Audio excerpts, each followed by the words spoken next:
What could possibly go wrong?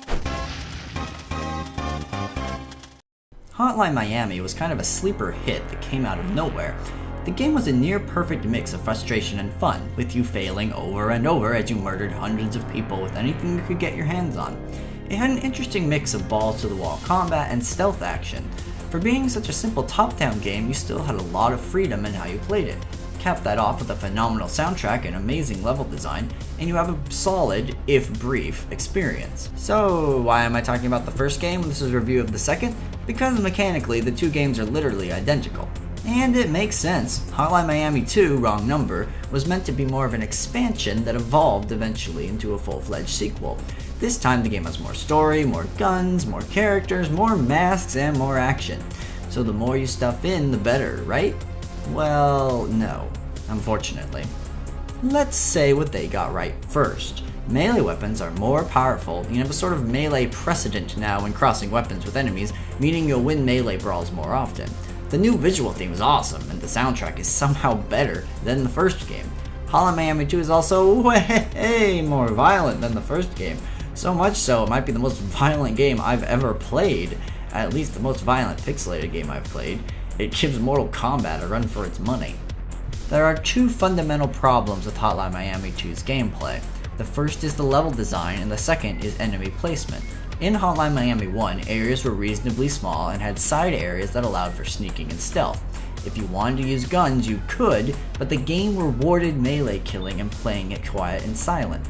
Guns felt like a cheat, so they were limited in ammo to avoid abuse. It was a smart system, and one that was completely lost in the second game. This time around, rooms are huge. Most enemies carry guns, not melee weapons. There's more guns, and these guns have tons more ammo, meaning if you're using melee, you're a chump. Enemies are also dumber. They don't swarm you at the first sound of a gunshot like in the first game. There is no way to beat Hotline Miami 2 with only melee like you could in the first game, and that's a shame. In addition, Hotline Miami 2 is much more frustrating than the first game. Now don't get me wrong, I like my games difficult. I liked Hotline Miami 1 because it was hard, but there are two key problems with the sequel that take it from hard to just frustrating. The first is, as mentioned, there's more guns, meaning you're gonna die a lot more to enemies that you don't see or never even knew were there. The second main problem with that is that the bigger rooms mean that you lose more time between checkpoints. In the first game it did it right. The areas were small, and if you failed, you usually only lost about 20 to 30 seconds of game time as you ran the run again. In the sequel, failures can cost you 2 to 3 minutes in a game where you're dying more often and from more cheap deaths from guns. It does not make for a funner experience. There are a few clever touches that I failed to talk about, which the one in particular is having masks that now do unique things to your characters. One of them splits you into two characters, one with a chainsaw and one with a gun, and another one gives you dual Uzis and you can't pick up any weapons. But this really doesn't fit the style of the game, which is to use anything you can find to kill everything else. The same goes for the attempts to add story to the game. The first one felt like a mad fever dream where you had no idea what was going on, and it kind of added the trippy, surreal environment that the game tried to portray. In the sequel, it feels more like a bad Tarantino film, like somebody didn't really know how to tell that kind of a story, and then didn't do a good job with it. Yeah. I still enjoyed the game, and I still have a lot of hope for the game, mostly in the form of Steam Workshop's level editor.